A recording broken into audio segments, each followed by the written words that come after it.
السلام عليكم ورحمة الله وبركاته.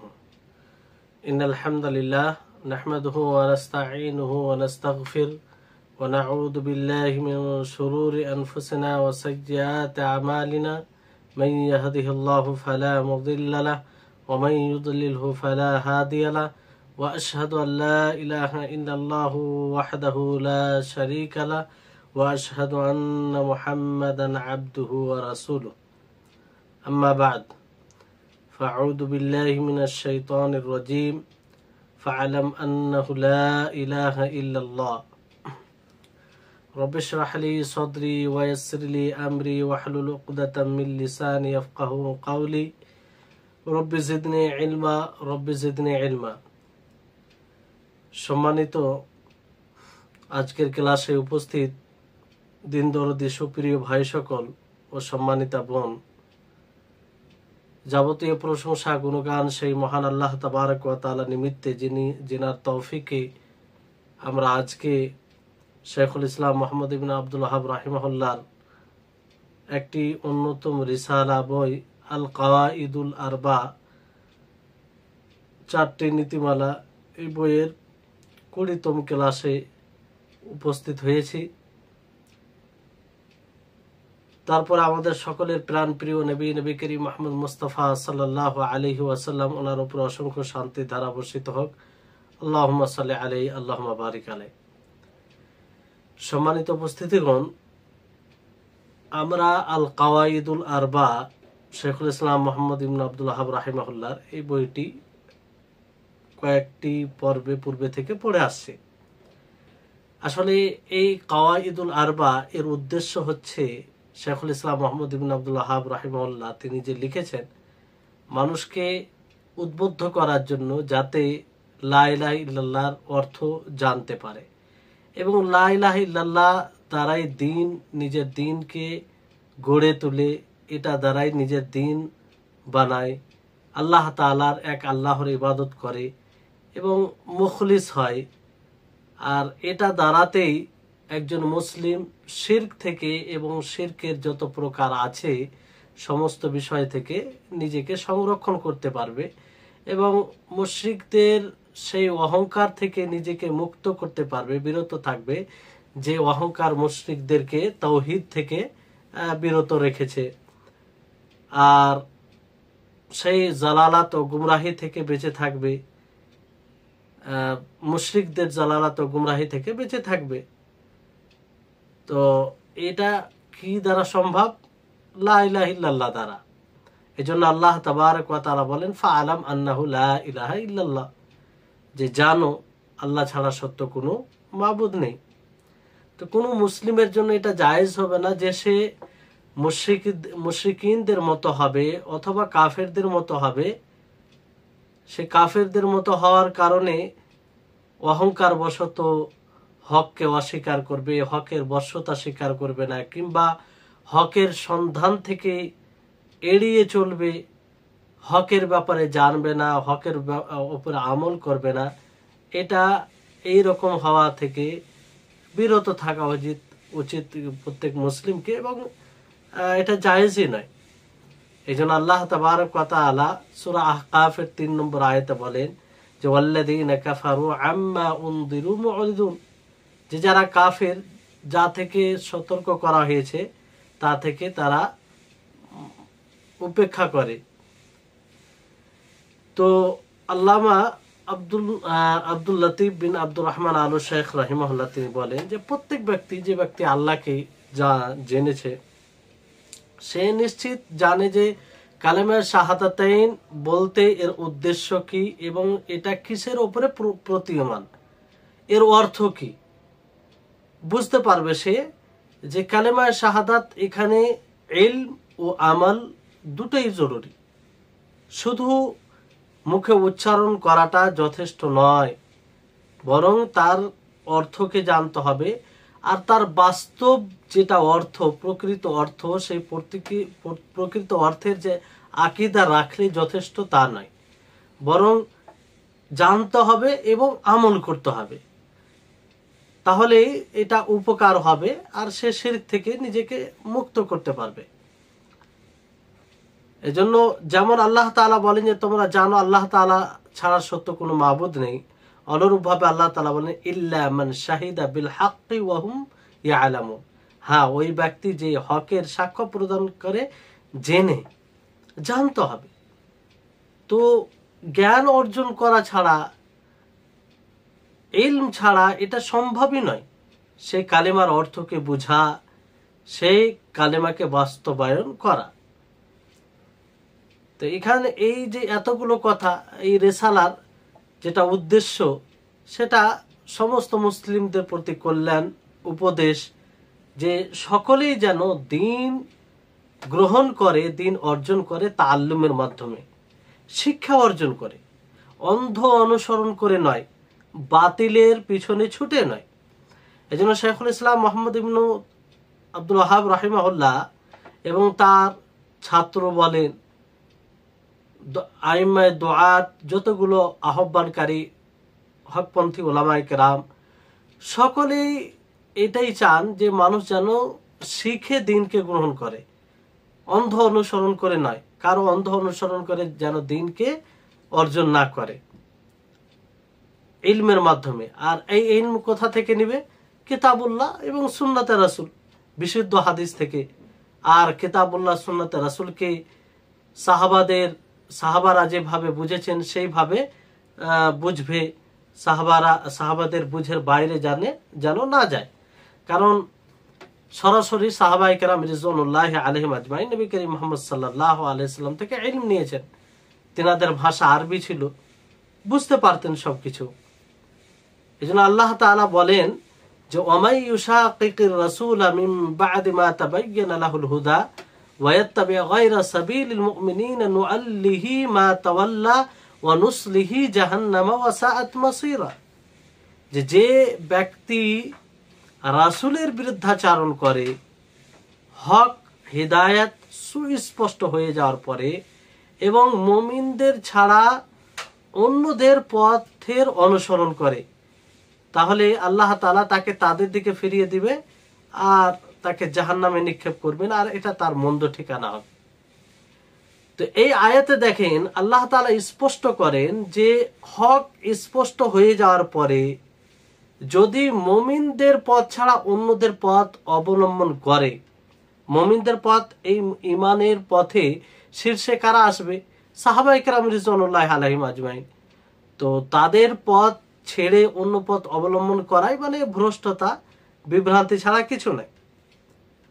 এই জন্য দেখবেন অনেকেই আফসোস হয়, দুঃখ হয় তাদেরকে দেখে, যে তারা সালাত আদায় করে, সিয়াম সাধনা করে, রোজা রাখে, অথচ পাথর দ্বারা বরকত নেই, বৃক্ষ দ্বারা বরকত নেই। আর এমন লোককে ডাক দেয়, মখলুককে ডাক দেয়, মখলুকের কাছে প্রার্থনা করে, আল্লাহ ব্যতীত অন্য কারো কাছে ফরিয়াদ করে। তো এগুলো আফসোস হয়, দুঃখ হয় এদের দিকে, যে এরা এসব কিছু সালাত সিয়াম করার পরে এগুলো এত বড় শিরক করে। তো ওলামায়ে কেরাম, শেখুল ইসলাম মুহাম্মদ ইবনে আব্দুল ওয়াহাব রাহিমাহুল্লাহ বলেন, এবং যে ওই সময়ে যে ওলামাগণ ছিলেন, যারা সাথ দিয়েছিলেন, সকলেই তাদেরকে এই শিক্ষা দিয়েছিলেন। এটা আল্লাহ তাআলার একত্ববাদের শিক্ষা এবং আল্লাহ তাআলার একত্ববাদের দিকে আহ্বান করেছেন। এটা মূলত তাদের এক প্রকারের দয়া, রহমত, ইহসান ছিল মুসলিমদের উপরে। আল্লাহ তাবারক ওয়া তাআলা একটি আয়াতে বলেন, সূরা ফাতিরের 10 নম্বর আয়াতে, ইলাইহি ইয়াসআদুল কালিমুত তাইয়্যিবু ওয়াল আমালুস সালিহু ইয়ারফাউহু, যে তার নিকটে উত্তম কালিমা, পবিত্র কালিমা এবং সৎ আমল পৌঁছাবে আর সেটাকে উঠাবে। মানে এটা ব্যাখ্যা আব্দুর রাজ্জাক আর রাসানি রাহিমাহুল্লাহ তিনি বলেন, আল কালিমুত তাইয়্যিব বলতে এখানে তাওহীদ, আল্লাহর একত্ববাদ, আল্লাহর প্রশংসা। আলী ইবনুল মাদিনী বলেন, আল কালিমুত তাইয়্যিব বলতে লা ইলাহা ইল্লাল্লাহ, কালেমায়ে তাওহীদ, লা ইলাহা ইল্লাল্লাহ। আর আমালে সালেহ বলতে ফরজ এবং হারাম কাজ, ফরাইজ যেগুলো ফরজ রয়েছে, আবশ্যক বিধান রয়েছে, সেগুলো পালন করা এবং যেগুলো নিষেধাজ্ঞা রয়েছে তা থেকে বিরত থাকা। এই আয়াতে যে ইয়ারফাউহু আছে, এই ইয়ারফাউহু হা যে কোন দিকে যাবে, মানে এর এই ব্যাপারে তিনটি মত রয়েছে। একটি মত হলো যে হা এর মধ্যে যে জমির আছে সেটা ফিরে যাবে আপনার আল কালিমুত তয়্যিবুর দিকে, আর আমালে সালেহ এটা উঠাবে। অর্থাৎ এই আয়াতের ব্যাখ্যা হবে, অর্থ হবে যে কেউ যদি শুধু লা ইলাহা ইল্লাল্লাহ পাঠ করে আর আমালে সালেহ না করে, সৎ আমল না করে, তাহলে তার কালেমা লা ইলাহা ইল্লাল্লাহ কোনো উপকারে আসবে না, কোনো উপকারে আসবে না। কেউ যদি শুধু কালেমা লা ইলাহা ইল্লাল্লাহ পাঠ করে আর আমালে সালেহ না থাকে, তাহলে এটা কোনো উপকারে আসবে না। এই অর্থ ইবনু আব্বাস, হাসান, মুজাহিদ, সাইদ ইবনে জুবাইর রাহিমাহুমুল্লাহ ইনারা করেছেন। আর দ্বিতীয় যেটা, এই জন্য হাসান রাহিমাহুল্লাহ তিনি বলেন যে প্রত্যেক কথা সেটা কর্মের উপরে মানে দেখা হবে। যদি কথা কর্ম অনুযায়ী হয় তাহলে গ্রহণযোগ্য হবে, আর আমল বিরোধী, কর্ম বিরোধী হয় তাহলে সেটা প্রত্যাখ্যাত হবে। দ্বিতীয় এর অর্থ যে এখানে ইয়ারফাউহু হা কোন দিকে যাচ্ছে, আমালে সালের দিকে, আর কালামুত তাইব এটা উঠাই মানুষের আমলকে। তো এর অর্থ হবে যে কোনো মানুষ যদি সৎ আমল করে আর লা ইলাহা ইল্লাল্লাহ পাঠ না করে, লা ইলাহা ইল্লাল্লাহকে স্বীকার না করে, তাহলে এই আমল গ্রহণযোগ্য হবে না।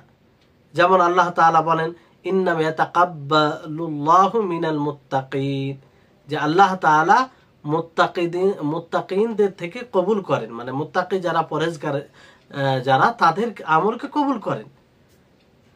তাহলে প্রথম যে ব্যাখ্যাটা বলা হলো যে কেউ যদি কালেমা লা ইলাহা ইল্লাল্লাহ পাঠ করে, আমলে সালেহ না করে, সৎ আমল না করে, তাহলে সেটার কোনো উপকার হবে না।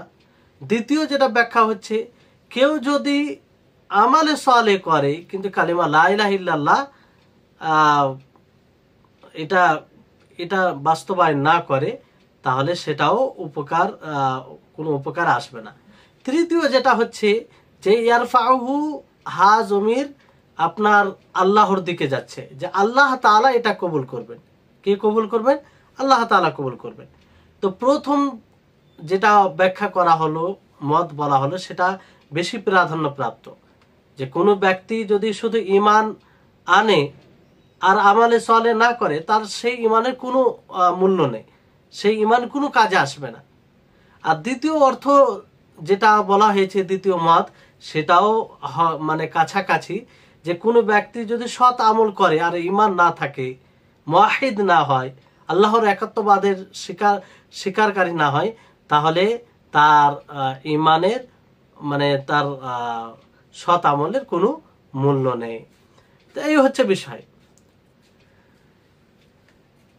আব্দুল আজিজ বিন বাজ রাহিমাহুল্লাহ তিনি বলেন যে কোনো মানুষের জন্য এটা জায়েজ নয় যে সে নিজেকে ইসলামের দিকে সম্পৃক্ত করবে, ইসলামের সাথে, আর সে ফিরে যাবে কার দিকে? জাহিলিয়াতের দিকে, জাহিলিয়াতের অবস্থার দিকে। জাহিলিয়াতের যুগে যেমন মানুষ ছিল, শিরকের দিকে, আল্লাহর সাথে শিরক করবে, মূর্তির পূজা, বৃক্ষের পূজা এবং মূর্তি, পাথর, যাই বলেন না, কবর, এগুলো দিয়ে, এটা কোনো মুসলিমের জন্য জায়েজ নয়, কারণ সেগুলোকে একদম উঠিয়ে দেওয়া হয়েছে, সেটা ইসলাম পরিপন্থী বিষয়। এই জন্য প্রত্যেক সমস্ত, বিশেষভাবে ওলামায়ে কেরামদের দায়িত্ব এটা, যে যথাসাধ্য মানুষের নিকটে স্পষ্ট করবে, লিখে প্রচার করে, খুতবার মাধ্যমে, মসজিদে, যেখানে সময় সুযোগ পাবে, সদা সর্বদা এই বিষয়টি মানুষের কাছে উপস্থাপন করবে, যাতে মানুষ বুঝতে পারে, মানুষ সচেতন হয়, আর এই মহা বিপদ, মহা বালা থেকে মানুষ বেঁচে যায়। শিরক, যেটা মানুষ ইবাদত নাম দিয়ে রেখেছে, যেটাকে মানুষ ওলিদের খিদমত মনে করে, তা থেকে মানুষকে সাবধান করতে হবে। আর বড় সমস্যা হচ্ছে এটা, বড় বিপদ, যে অনেক রয়েছে যারা বাতিলের দিকে আহ্বান করে, বাতিল কথা বলে, তাদেরকে মানুষ জ্ঞানী মনে করে, অথচ সে জ্ঞানের মিসকিন, জ্ঞান জানে না। তার বাড়িতে যে যদি গাধা পালিত থাকে তার চেয়েও সে জ্ঞানহীন মানুষ, কিন্তু মানুষ তাকে বড্ড জ্ঞানী মনে করে আর তার কথাই প্রভাবিত হয়। এটা বড় দুঃখের বিষয়।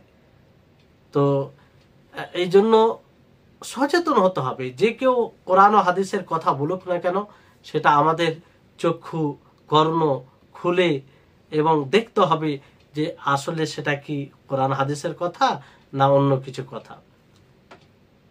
তো শেখুল ইসলাম মুহাম্মদ ইবনে আব্দুল ওয়াহাব রাহিমাহুল্লাহ বর্তমান সময়ের যারা মুশরিক রয়েছে এবং পূর্বের সময় যারা মুশরিক ছিল তাদের মধ্যে তুলনা দিয়েছে। তুলনা করতে গিয়ে এটা শিরকের যে বর্তমান সময়ে যারা শিরক করে তাদের শিরকের ধরনটা স্পষ্ট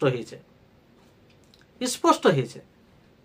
আর এই তুলনা দিতে গিয়ে পূর্বের মুশরিক ও বর্তমান সময়ের মুশরিকদের নির্বোধ যে তারা, এটা স্পষ্ট এত হয়েছে, এবং তারা যে জালালাতে আছে, গুমরাহিতে আছে, এটাও স্পষ্ট হয়েছে।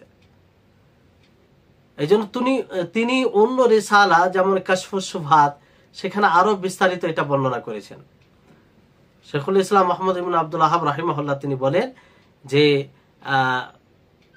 জেনে রাখো আন্না শিরকাল আউয়ালিনা আখাফু মিন শিরকি আহলি জামানিনা বিআমরাইনি, যে পূর্বের মুশরিকিনদের শিরক বর্তমান সময়ের লোকের শিরক থেকে হালকা দুটি বিষয়ের কারণে, দুটি কারণে হালকা। পূর্বের মুশরিকরা যে শিরক করত সেটা হালকা, বর্তমান সময়ে যে শিরক করা হয় তার তুলনা দিতে গিয়ে তিনি বলেন, এক নম্বর কারণ হচ্ছে যে পূর্বের মুশরিকিনরা, মক্কার মুশরিকরা, তারা শরীক করতো না, তারা ফারিস্তাগুনকে ডাকতো না। তারা ফারিস্তাগুন বলেন, আউলিয়া বলেন, মূর্তি বলেন, এগুলোকে শুধু কখন ডাকতো? যখন তারা সুখ স্বাচ্ছন্দ্যে ভালো অবস্থায় থাকতো। কিন্তু যখনই তারা মুসিবতে পড়ত, বিপদে পড়ত, তখন তারা এক আল্লাহকেই ডাকত, আল্লাহর জন্য আল্লাহকেই তারা স্মরণ করত। যেমন আল্লাহ তাআলা বলেন, ওয়াইদা মাসসাকুমুদ দুররু ফিল বাহরি যাল্লা মান তাদউনাহু ইল্লা ইয়্যাহু ফালাম্মা নাজ্জাকুম ইলাল বাররি আ'রাযতুম ওয়া কানাল ইনসানু কাফুরা। যখন তোমরা বিপদের সম্মুখীন হও, সমুদ্রে তোমরা পথভ্রষ্ট হও এবং যাকে ডাকো তাকে না ডেকে একমাত্র আল্লাহকেই ডাকো, যখন তারা পরিত্রাণ পেয়ে যায় আবার তারা উপেক্ষা করে আর মানুষ না শুকর অস্বীকারী, শুকরিয়া আদায় করে না। তো এইভাবে আরো আল্লাহ তাআলা অন্য আয়াতে বলেন। তো এক কথাই যেমন আল্লাহ তাআলা আরেক আয়াতে সূরা লুকমানে বলেন, ওয়াইদা গাশিয়াহুম মাউজুন কাযুলালি দাউল্লাহ মুখলিসিনা লাহুদ্দিন, যখন তারা সমুদ্রে হাবুডুবু খেত, পানির গতি বেড়ে যেত, তারা ভয়ের আশঙ্কা করত, তখন আল্লাহ তাআলাকেই তারা ডাকত। তো এই ছিল তাদের বৈশিষ্ট্য। তো এই বিষয়টি যে বুঝতে পারবে তার নিকটে এটা স্পষ্ট হবে যে মুশরিকিনরা যাদের সাথে আল্লাহ রাসূল কিতাল করেছেন, যুদ্ধ করেছেন, তারা আল্লাহ তাআলাকে বিপদের সময় ডাকত, কিন্তু তারা খুশির সময়, নিয়ামতের সময় নিজের দেবদেবীকে ডাকত। কিন্তু বর্তমান সময়ের যারা মুশরিক রয়েছে এরা সব সময় কাকে ডাকে? আউলিয়াকে, কেউ ফারিস্তাকে, কেউ আবার আম্বিয়াদেরকে ডাকে, সব সময়, বিপদের সময়ও ভালো সময়ও।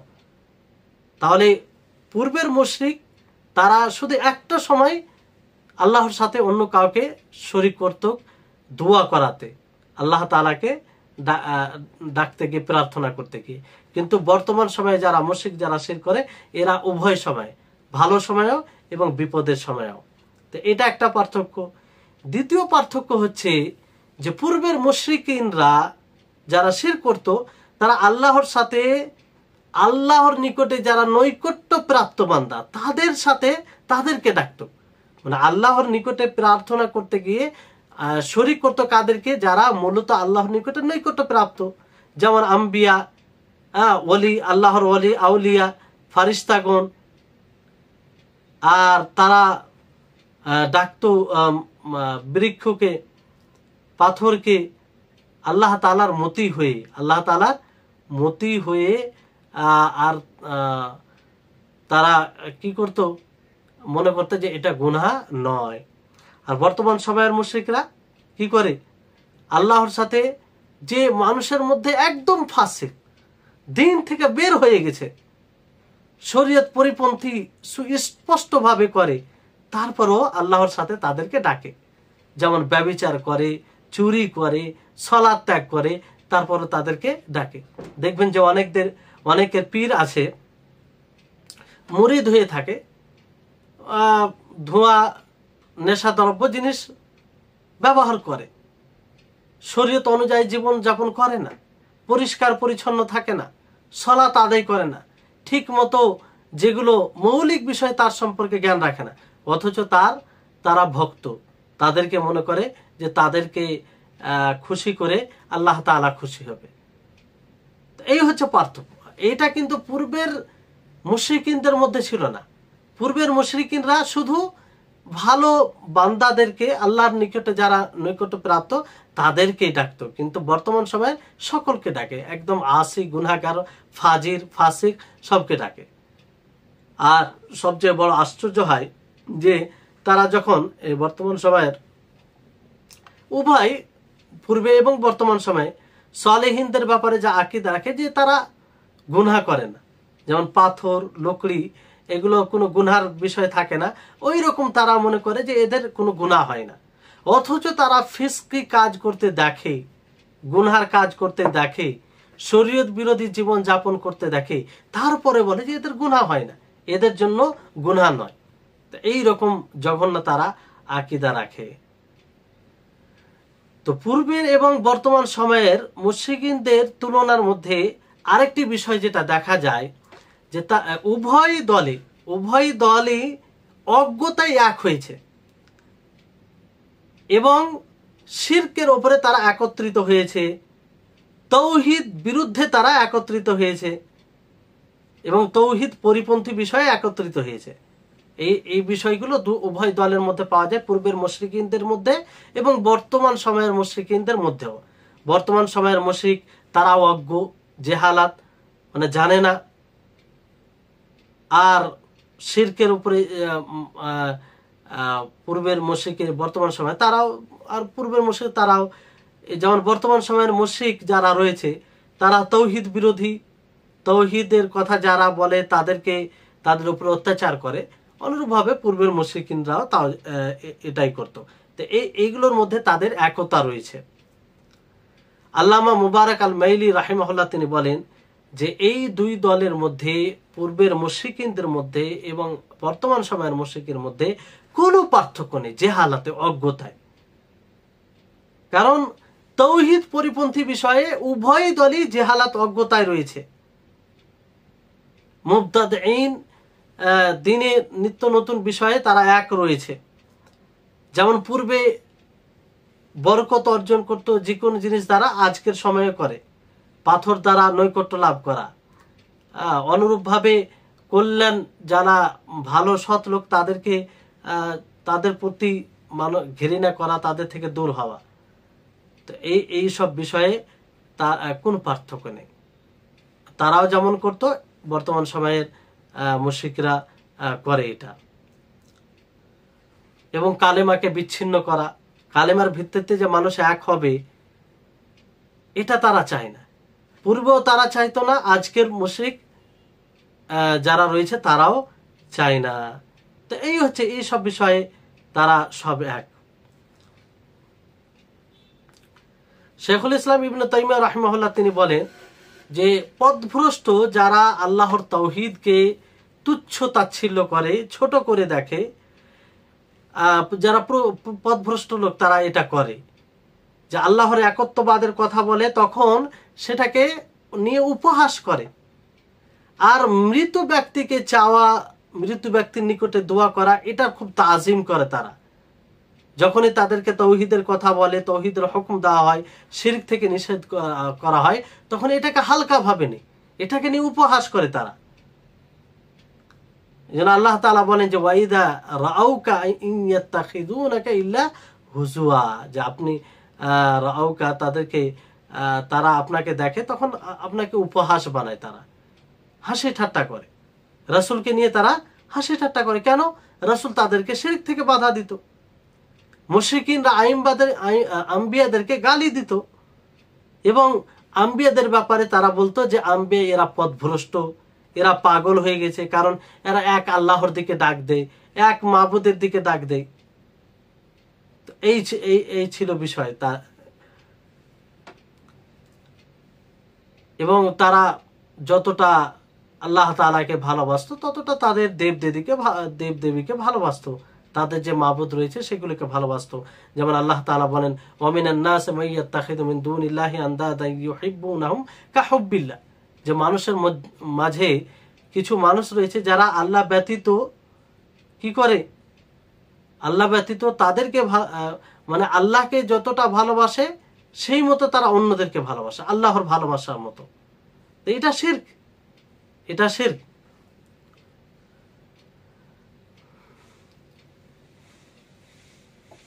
আর তারা এই শিরক এই জন্য করতো যে তাদের অহংকারের কারণে, যেটা পূর্বের ক্লাসে বলা হয়েছে আপনাদেরকে। আল্লাহ তাবারক ওয়া তাআলা এই কথা সূরা সফাতের 35-36 নম্বর আয়াতে বলেন যে ইন্নাহুম কানু ইযা কিলা লাহুম লা ইলাহা ইল্লাল্লাহু ইস্তাকবিরুন ওয়া ইয়াকুলুনা আইন্না লাতারিকু আলিহাতানা লিশাইরিন মাজনুন। যখন তাদেরকে বলা হতো লা ইলাহা ইল্লাল্লাহ, আল্লাহ ছাড়া সত্য কোনো মাবুদ নেই, তখন তারা অহংকার করত। তারা কি করত? অহংকার করত। এবং তারা বলতো আইন্না লাতারিকু আলিহাতানা লিশাইরিন মাজনুন। তারা বলতো যে আমরা এই মাজনুন কবির কথার জন্য, অর্থাৎ নবী করিম মুহাম্মদ সাল্লাল্লাহু আলাইহি সাল্লামের ব্যাপারে তারা বলতো যে এই পাগল কবির জন্য আমাদের মাবুদকে আমরা ছেড়ে দেব, তাদেরকে প্রত্যাখ্যান করব, এটা কি করে হতে পারে? তো এই অহংকার করার কারণে তারা এই লা ইলাহা ইল্লাল্লাহকে অস্বীকার করেছিল, যার জন্য তারা শিরকে পড়ে, তাওহীদকে অস্বীকার করে। অথচ তারা জানতো কালিমা লা ইলাহা ইল্লাল্লাহর মানে কি, এই জন্যই তো তারা পিছিয়ে গিয়েছিল, এটাকে স্বীকার করতে পারেনি। তারা জানতো যে কালিমা লা ইলাহা ইল্লাল্লাহ পড়লে তাদের করণীয় কি হবে, তাদের করণীয় কি হবে। শেখ আলবানী রাহিমাহুল্লাহ, মোহাম্মদ নাসিরউদ্দিন আলবানী রাহিমাহুল্লাহ, তিনি পূর্বের এবং বর্তমান সময়ের শিরক তুলনা দিতে গিয়ে তিনি বলেন যে এই দুই দলের মধ্যে যেটা সুস্পষ্ট পার্থক্য, সেটা হচ্ছে যে রাসূল সাল্লাল্লাহু আলাইহি সাল্লাম তাদেরকে যখন দাওয়াত দিতেন, তারা বলতো, তারা লা ইলাহা ইল্লাল্লাহকে অস্বীকার করত। কিসের কারণে? অহংকারের কারণে। অহংকারের কারণে অস্বীকার করত, কারণ তারা জানতো, তাদের কাছে এটা স্পষ্ট ছিল যে লা ইলাহা ইল্লাল্লাহ পড়তে গেলে কি করতে হবে, আমাদের দায়িত্ব কি হবে, এবং লা ইলাহা ইল্লাল্লাহর এর মানে কি, এর দাবি কি, তারা এটা বুঝতো। এই জন্য তারা আল্লাহর সাথে মানে তারা জানতো যে আল্লাহর সাথে শরীক বানানো যাবে না, এবং তারা আল্লাহ ব্যতীত যে অনেকগুলো মাবুদের ইবাদত করত সেগুলো করা যাবে না। আল্লাহ ব্যতীত অন্য কারো কাছে দোয়া করত, অন্য কারো কাছে ফারিয়াদ করত, মানত করত, ওয়াসিলা গ্রহণ করত, অন্যদের নামে জবাই করত, অন্যকে বিচারক হিসেবে মানত, তাহলে এগুলো তারা করতে পাবে না। ফলে তারা এটা অস্বীকার করেছিল অহংকার বশত, যে আমরা যদি কালেমা লা ইলাহা ইল্লাল্লাহ পাঠ করে নি তাহলে তো এগুলো করতে পারবো না, যেটা আমরা করে আসছি। এই হচ্ছে বিষয়। তারা এই কালেমার দাবি সমূহ সবগুলোকে বুঝতে পারত, আর তারা এটাও জানতো যদি আমরা কালেমা লা ইলাহা ইল্লাল্লাহ পাঠ করে নি তাহলে এই যতগুলো করছি আমরা সবগুলো থেকে সম্পর্ক বিচ্ছিন্ন করতে হবে, তা না হলে এই কালেমা পড়ে কোনো লাভ নেই। এটা মক্কার মুশরিকরা জানতো। তারপরে তিনি বলছেন যে এর বিপরীত বর্তমান সময়ে যারা মুসলিম, যারা শিরক করে, তারা কি বলে? কালেমা লা ইলাহা ইল্লাল্লাহ সাক্ষ্য প্রদান করে, বলে যে লা ইলাহা ইল্লাল্লাহ, আল্লাহ ছাড়া সত্য কোনো মাবুদ নেই, এটা পাঠ করে, কিন্তু এর অর্থ বুঝে না, তার মানে যে প্রকৃত অর্থ সেটা বুঝে না। এই জন্য দেখবেন যে অনেকেই রিসালা লিখেছেন, কিতাব লিখেছেন লা ইলাহা ইল্লাল্লাহর অর্থে, আর তার মানে ব্যাখ্যা দিয়েছে লা ইলাহা ইল্লাল্লাহ লা রব্বা ইল্লাল্লাহ। লা রব্বা ইল্লাল্লাহ মানে আল্লাহ ব্যতীত অন্য কোনো রব নেই। তো যদি এটাই অর্থ হতো তাহলে মুশরিকিনরা তারা মুশরিক হতো না, তারা মুসলিম হতো। কারণ তারাও তো এটা স্বীকার করতো যে আল্লাহ তাআলা রব, আল্লাহ তাআলা খালিক, আল্লাহ তাআলা মুদাব্বির, আল্লাহ তাআলা মালিক। যেমন আল্লাহ তাআলা একাধিক আয়াতে বলেন ওয়ালা ইন সাআলতাম মান খালাকাস সামাওয়াতি ওয়াল আরদা লা ইয়াকুলুন্নাল্লাহ। আপনি যদি তাদেরকে জিজ্ঞাসা করেন যে এই আসমান ও জমিনকে কে সৃষ্টি করেছে, তো তারা আবশ্যিকভাবে বলবে যে আল্লাহ তাআলা। তো যারা কালিমা লা ইলাহা ইল্লাল্লাহর অর্থ করেছে লা রব্বা ইল্লাল্লাহ, যে আল্লাহ ছাড়া কেউ রব নেই, তো এটা তো স্বীকার করতো, মক্কার মুশরিকরা স্বীকার করত। তো এটা কি তার মানে লা ইলাহা ইল্লাল্লাহর অর্থই তারা বুঝেনি, লা ইলাহা ইল্লাল্লাহ দ্বারা আল্লাহ তাআলা কি চেয়েছেন সেটা বুঝেনি। তো বিষয়টি হচ্ছে যে এটা স্পষ্ট বিষয়, যেটা পূর্বের ক্লাসে এই ব্যাপারে অনেক কথা হয়েছে। তো জাহালাত থাকার কারণে এই জন্য আল্লাহ তাআলা কি বলেন যে ওয়াল্লাযীনা ইত্তাখাযু মিন দুনিহি আউলিয়া মা না'বুদুহুম ইল্লা লিইউকাররিবুনা ইলাল্লাহি যুলফা। যারা আল্লাহ ব্যতীত অন্যদেরকে অভিভাবক হিসাবে গ্রহণ করলো, আউলিয়া বন্ধু বানানো, তারা বলে আমরা তাদের ইবাদত করি না শুধু এই জন্য যে আল্লাহর নিকটে করে দিবে, তারা আমাদেরকে আল্লাহর নিকটে করে দিবে। কিন্তু আল্লাহ তাআলাকে খালিক বলে জানত, মালিক বলে জানত, মুদাব্বির বলে আল্লাহ তাআলাকেই জানত। তো মুশরিকিন এরা নিশ্চিতভাবে এটা জানতো যে কালেমার দাবি কি, কালেমার অর্থ কি। কিন্তু বর্তমান সময়ের মুশরিকরা যারা শিরক করে, যারা মুসলিম বলে নিজেকে অথচ এগুলো কাজ করে, তারা এটা জানে না, তারা প্রকৃত অর্থ জানে না। আর সবচেয়ে বড় জটিল বিষয় হলো যে পূর্বের মুশরিকরা এরা তো কমসে কম জটিলে যখন পড়তো, মুসিবতের সম্মুখীন হতো, তখন তো আল্লাহ তাআলাকে স্মরণ করত। কিন্তু বর্তমান সময়ের মুশরিকরা উভয় সময়, সব সময় গায়রুল্লাহকে তারা স্মরণ করে, আল্লাহর সাথে অন্য কাউকে শরীক করে। শেখুল ইসলাম ইবনে তাইমিয়া রাহিমাহুল্লাহ তিনি বলেন যে এই তারা আকীদা রাখতো যে মাইয়িতের কাছে, মাইয়িতকে ডাক দেওয়া, মাইয়িতের কাছে দোয়া করা, যার উপরে মাশহাদ বানানো হয়েছে, মাজার হয়, তো ইস্তেগাসা করা, তার নিকটে ফরিয়াদ করা, এটা বেশি উপকারী তাদের জন্য আল্লাহর নিকটে দোয়া করার তুলনায়, আল্লাহর নিকটে ফরিয়াদ করার তুলনায়, কিংবা আল্লাহর নিকটে সেই জায়গায় দোয়া করার তুলনায় বেশি তাদের জন্য উপকারী মৃত্যুর নিকটে দোয়া করা, যেটা যেখানে মাশহাদ মাজার বানানো হয়েছে। কোন জায়গার তুলনায়? যেই জায়গাটা খাস আল্লাহ তাআলার ইবাদতের জন্য তৈরি করা আছে, অর্থাৎ মসজিদ, আল্লাহ তাআলার ঘর। আল্লাহ তাআলার ঘরে আল্লাহ তাআলাকে দোয়া করার তুলনায় বেশি উত্তম তারা যে মাজার বানিয়ে রেখেছে, কবর, সেখানে গিয়ে দোয়া করা মেয়েদের কাছে। ভাবতে পেরেছেন কি ধরনের আকীদা? আল্লাহ তাআলার ঘরের উপরে তাদেরকে, তারা যেটা নিজস্ব কবরে মাশহাদ মাজার বানিয়েছে, সেটাকে প্রাধান্য দিল কার উপরে? আল্লাহ তাবারক ওয়া তাআলার ঘরের উপরে, যেটাকে, যেই ঘরকে শুধুমাত্র আল্লাহর জন্য ইবাদত করা হয়েছে, অর্থাৎ মসজিদ। তো কি ধরনের এইগুলো শিরক? যেমন আল্লাহ তাবারক ওয়া তাআলা মুশরিকিন, আরবের যারা মুশরিক ছিল, তাদের অবস্থা বর্ণনা করতে গিয়ে আল্লাহ তাআলা বলেন যে ওয়াজআলু লিল্লাহি মিম্মা যারা মিনাল হারথি ওয়াল আনআমি নাসিবা ফাকালু হাযা লিল্লাহি বিজামিহিম ওয়া হাযা লিশুরাকাইনা ফামা কানা লিশুরাকাইহিম ফালা ইয়াসিলু ইলাল্লাহি ওয়া মা কানা লিল্লাহি ফাহুয়া ইয়াসিলু ইলা শুরাকাইহিম সাআ মা ইয়াহকুমুন। আল্লাহ তাআলা বলেন যে তারা আল্লাহর জন্য একটা, মানে তারা যা খেতে বাড়ি করত, চাষ করত, কিংবা যা কিছু তাদের ছিল, তো সেই জিনিসগুলো থেকে একটা অংশ কার জন্য বের করতো? আল্লাহর জন্য। একটা অংশ আল্লাহর জন্য, আর আরেকটা অংশ তাদের শরীকদের জন্য। তো তাদের শরীকদের জন্য যেটা অংশ সেটা তো আল্লাহর নিকটে পৌঁছাতো না, এবং আল্লাহর জন্য যেটা অংশ সেটা তাদের নিকটে পৌঁছে যায়। তো এটা মানে তাদের মন্দ একটা বিচারধারা। তো বিষয়টি হচ্ছে যে এগুলো আল্লাহ তাআলাকে না বোঝার কারণে এবং শিরকের বাস্তবতাকে না বোঝার কারণে এসব জিনিস ঘটতো। তারপরে যারা এই কবর পূজারী, যারা কবর মানে কবরে গিয়ে বিভিন্ন প্রকারের ইবাদতের কর্মসূচি করে, তো এরা এই কবর তৈরি করতে গিয়ে কত টাকা খরচ করে। তার উপরে গুম্বদ তৈরি করতে গিয়ে, মাজার পোক্তা কবর মানে বানাতে গিয়ে, আর সেখানে অনেক মাল ধন সম্পত্তি সব খরচ করা হয়। আর বাতিল ভাবে, অন্যায় ভাবে মানুষের মালকে হরণ করা হয়।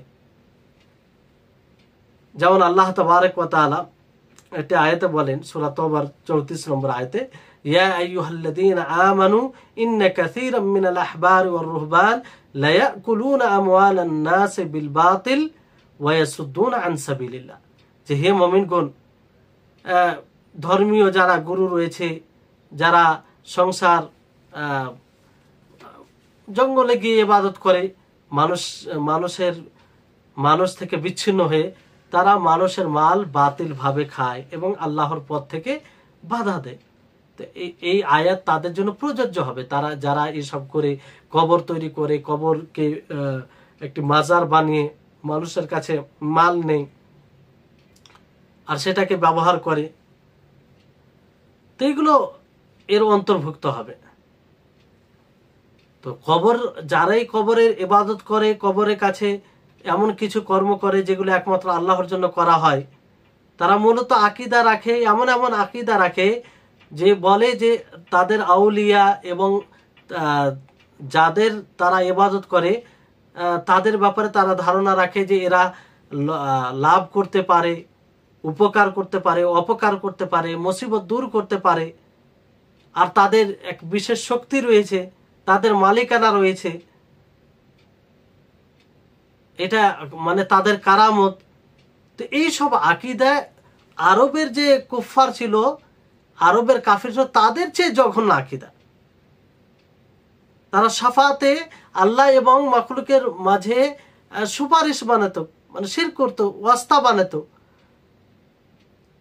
এটা তখনকার তাদের শিরক ছিল। কিন্তু বর্তমান সময়ে কি, যে সরাসরি তারাই উপকার করবে, তারাই মুসিবত থেকে দূর করবে, তারা এক প্রকার গুপ্ত অনেক জিনিসের মালিক। তো এটা জঘন্য আকীদা পূর্বের মক্কার মুশরিকদের ও কাফেরদের থেকে, কারণ তারা এই ধরনের আকীদা রাখতো না। তারা বলতো যে মা না'বুদুহুম ইল্লা লিয়ুকাররিবুনা ইলাল্লাহি যুলফা, যে আমরা তাদের ইবাদত করি এই জন্য যে তারা আমাদেরকে আল্লাহর নিকটে মানে নিকট করবে, আল্লাহর নিকটে করবে তারা। এটা তাদের ধারণা ছিল। তাদের ধারণা এটা ছিল না যে তাদেরকে মুসিবত থেকে বাঁচাবে আর তারা অনেক কিছুর মালিক, উপকার অপকার করবে, এরকম ধারণা ছিল না, যেগুলো আয়াতে পাওয়া যায় আল্লাহ তাবারক ওয়া তাআলার বাণী অনুযায়ী। কিন্তু বর্তমান সময়ের মুশরিক তাদেরকে দেখেন যে এমন ভয় করে চলে তাদের পীরকে, যে না জানে কি ক্ষতি করে দিবে, আর তাদের ব্যাপারে ধারণা রাখে, দোয়া করে, মুসিবতে পড়লে ডাক দেয় ইয়া গাউস আগিসনি, সবচেয়ে বড় গাউস, বড় সাহায্যকারী তাকে বলে। এগুলো খুব জঘন্য আকীদা।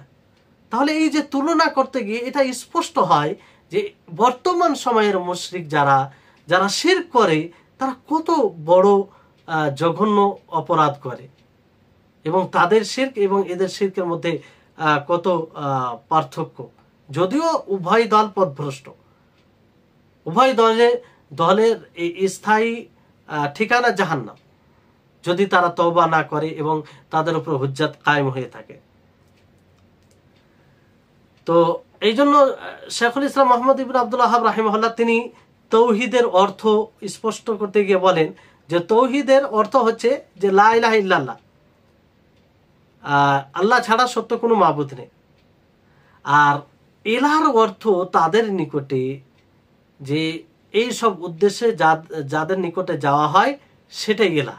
মানে ওই সময় শেখুল ইসলাম মোহাম্মদ ইবনে আব্দুল ওয়াহাব রাহিমাহুল্লাহ যে সময় দাওয়াত দেন, যে ওই সময় মানুষ ইলাহ কাকে বলতো, কিংবা মক্কার মুশরিকরা ইলাহ কাকে বলতো, যে যারা লাভ লস করতে পারে বলে তার নিকটে যায় তারা ইলাহ। যেমন ফারিস্তাকে, নবীকে, ওলিকে, বৃক্ষ, কবর, জিন, এগুলোকে তারা মানে ইলাহ মনে করত।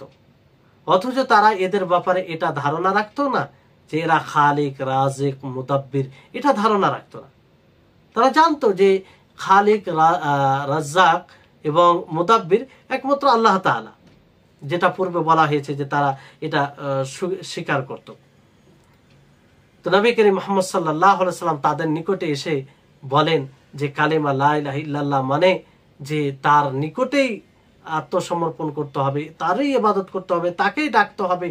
ইবাদত বলতে তার সাথে অন্য কাউকে শরীক করা যাবে না। প্রকৃত মাবুদ এক আল্লাহ তাআলা, না অর্থাৎ আল্লাহ তাআলাকেই ইবাদতের উপযুক্ত মনে করা, এবং আল্লাহ তাআলা ব্যতীত যাদেরই ইবাদত করা হয়, যাদের উপাসনা করা হয়, তাদেরকে বর্জন করা।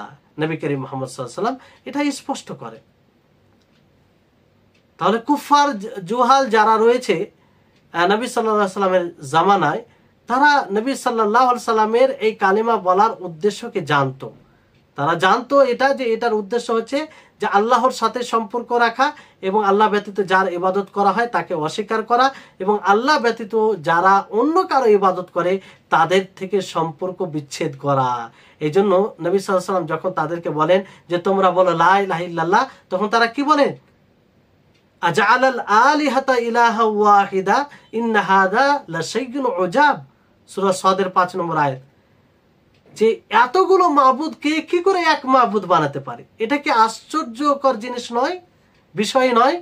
দেখেন কিভাবে তারা আশ্চর্য বোধ করেছিল, কারণ তারা অনেকগুলো মাবুদকে ডাকতো, অনেকগুলো মাবুদের পূজা করত, ইবাদত করত। হঠাৎ করে নবী করিম মুহাম্মদ সাল্লাল্লাহু আলাইহি সাল্লাম তাদেরকে দাওয়াত দেয় যে এগুলো মাবুদ নেই, তোমরা এক আল্লাহর নিকটে নিজের মাথাকে নত করবে, এক মাবুদকেই তোমরা ডাকবে যিনি ইবাদতের উপযুক্ত। তো তারা এটাকে আশ্চর্যভাবে নিল, এই জন্য তারা লা ইলাহা ইল্লাল্লাহ পাঠ করেনি। তাহলে এটা স্পষ্ট যে তারা কিভাবে এই কালেমাকে বুঝেছিল। তাহলে মক্কার কাফেরেরা এটা বুঝতে পারলো, কিন্তু যারা ইসলামের দাবি করে, যারা নিজেকে মুসলিম বলে, তারা এই কালেমার অর্থ, এই কালেমার ব্যাখ্যা বুঝতে সক্ষম হলো না। যে বিষয়টি হচ্ছে নিজের জায়গায় আশ্চর্যকর, যে মুসলিম হওয়ার পরেও, নিজেকে ইসলামের সাথে সম্পৃক্ত করার পরেও কালিমা লা ইলাহা ইল্লাল্লাহর অর্থ ব্যাখ্যা বুঝতে পারলো না। যে লা ইলাহা ইল্লাল্লাহর অর্থ করে আল্লাহ ছাড়া কোনো রব নেই, মানে আল্লাহ ব্যতীত কোনো রব নেই, এটা অর্থ সঠিক নয়, এটা বিভ্রান্তিকর অর্থ। লা ইলাহা ইল্লাল্লাহর অর্থ হচ্ছে যে লা মা'বুদা বিহাক্কিল ইল্লাল্লাহ, আল্লাহ ছাড়া সত্য কোনো মাবুদ নেই। তো বিষয়টি হচ্ছে যে কুফার তারা লা ইলাহা ইল্লাল্লাহর অর্থ জেনেছিল, এই জন্য যে তারা উপকৃত হবে, তাদের আখেরাতে কোনো কাজে আসবে না, কোনো কাজে আসবে না, কারণ তারা বাস্তবায়ন করেনি। আর জানার ফলে তারা এটাকে স্বীকার করেনি। আর বর্তমান সময়ে মানে বুঝানো, এটা উদ্দেশ্য, বলার উদ্দেশ্য হচ্ছে এটা, যে বর্তমান সময়ে যারা শিরক করে তারা আরো কতটা জঘন্য, যে কালেমা লা ইলাহা ইল্লাল্লাহর অর্থই জানলো না, অথচ নিজেকে মুসলিম বলে, এটা বলা উদ্দেশ্য। বাকি যে তখন তারা কালেমা লা ইলাহা ইল্লাল্লাহর অর্থকে বুঝে অস্বীকার করেছিল, ফলে তাদের কোনো উপকার হবে না, কোনো উপকার হবে না, এই বিষয়টি মনে রাখতে হবে। বরং মক্কার মুশরিক বলেন, বর্তমান সময়ের মুশরিক বলেন, এরা সকলেই মানুষকে উত্তেজিত করেছে তাওহীদবাদীদের বিরুদ্ধে, এবং আম্বিয়াদেরকে তারা ছোট করেছে, সালেহিনদেরকে তারা ছোট করেছে। আর অনুরূপভাবে মুশরিক যেমন ইবনু জাবআরা, তার শিরকের অবস্থা বলা হয়েছে যে রাসূল সাল্লাল্লাহু আলাইহি সাল্লাম যখন তেলাওয়াত করতেন, তখন আল্লাহ তাবারক ওয়া তাআলার এই বাণী, ইন্নাকুম মা তা'বুদুনা মিন দুনিল্লাহ হাসাবু জাহান্নামা আনতুম লাহা ওয়ারিদুন, যে তোমরা তোমরা আল্লাহকে ছেড়ে যাদের ইবাদত করছো জাহান্নামের লোকরি হবে, আর এতে তোমরা এতে না তোমরা এতে নিক্ষেপ হবে। তো এটাই স্পষ্ট যে ইবাদত করবে। তো এই আয়াত যখন পড়া হয় তারা শুনে, তখন তারা কি বলে, কতটা খাবাসাত তাদের মধ্যে রয়েছে একটু চিন্তা করুন। তারা বলে, মানে এই ব্যক্তি ইবনু জাবআরা সে বলে যে যদি আমাদের মাবুদ সে বলে যে যদি আমাদের মাবুদ জাহান্নামে নিক্ষেপ হয়, জাহান্নামে যায় তাকে মাবুদ বানানোর কারণে, তো ঈসা ইবনে মারিয়াম সেও এই জাহান্নামের উপযুক্ত হবে, এই কঠোর ওয়াইদের উপযুক্ত হবে, সেও জাহান্নামে যাবে। তো এটি তো তাদের জেহালাত ছিল, তাদের জ্ঞান ছাড়াই তর্ক বিতর্ক ছিল এটা। কারণ ঈসা ইবনে মারিয়াম আলাইহিস সালাম তিনি জান্নাতি হবেন, তিনি সম্মানিত একজন নবী ছিলেন। তিনি তো তৌহিদের আহ্বায়ক ছিলেন, তিনি মানুষকে তৌহিদের দিকে আহ্বান করতেন। আর এগুলো কখনো বলেনি যে তোমরা আমাকে, আমার আম্মাকে, আমার মাতাকে তোমরা ইলাহ বানাবে, পূজা করবে, আল্লাহর সাথে পার্টনার করে দিবে। এই জন্য ঈসা আলাইহিস সালাম আর না তিনার মা মারিয়াম আলাইহিস সালামকে এদের শিরকের কারণে তাদেরকে আযাব হবে। তারা তো তৌহিদ বাস্তবায়ন করে গিয়েছেন, তৌহিদের দিকে মানুষকে দাওয়াত দিয়েছেন। এবং এর পূর্বে আপনারা আয়াত শুনেছেন যে আয়াতে বলা, আল্লাহ তাআলা তাকে জিজ্ঞাসা করবেন যে তুমি কি বলেছো যে আমাকে এবং অর্থাৎ তোমাকে এবং তোমার মাকে ইলাহ বানাবে তারা। ঈসা আলাইহিস সালাম কি আয়াতে কি আছে যে তিনি আশ্চর্যবোধ হয়ে বলেন যে এটা কি করে বলতে পারে, এটা তো আমার অধিকার নেই, আর এটা তো আপনি সাক্ষী আমি যতদিন ছিলাম তোমার তৌহিদ, তোমার একত্ববাদের প্রচার প্রসার করে গিয়েছি। তাহলে এই হচ্ছে বিষয়। আজকের মতো এখান থেকে ক্লাস স্তব্ধ করছি, মানে শেষ করছি। ইনশাআল্লাহ আগামী 2 ক্লাসে আমরা আল কাওয়াইদুল আরবার ব্যাখ্যা শেষ করার চেষ্টা করব, ইনশাআল্লাহ হয়ে যাবে। আল্লাহ তাআলা যেন আমাদেরকে তৌফিক দান করেন, আল্লাহ তাআলা যেন আমাদেরকে এই বইয়ের ক্লাস সকলের জন্য উপকারী হিসাবে কবুল করেন, আর শিরকের বাস্তবতা যেন আমরা বুঝে এই শিরক মুক্ত জীবন করতে পারি, আর তৌহিদকে বুঝে যেন আমরা তৌহিদ পরিপূর্ণ জীবন গড়ে তুলতে পারি। ওয়া আখির দাওয়ানা আনিল হামদুলিল্লাহি রাব্বিল আলামিন। আসসালামু আলাইকুম ওয়া রাহমাতুল্লাহি ওয়া বারাকাতুহু।